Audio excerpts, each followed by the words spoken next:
how to use white noise to make a riser or a fall or a buildup before a big drop. So I have a track open here and I'm going to open up the automation, and you're going to see the layer I'm on right now is increasing in volume as well as changing in EQ, going from brown noise to pink to white, kind of like that.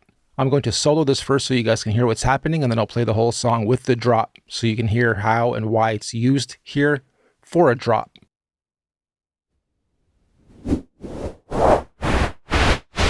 Okay, so you saw the levels changing and you saw this changing. One more time. It's alive. It looks like it's alive. Okay, now I'll unsolo it and just play this part of the drop for you guys.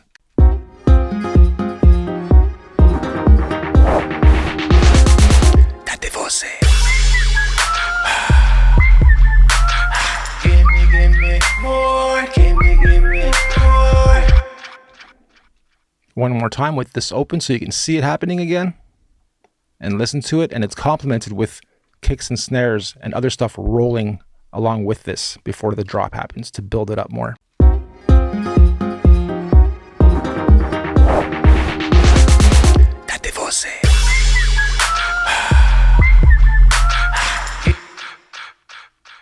And that is an example of how and when to use white noise with the test oscillator to create risers or falls in Logic Pro X.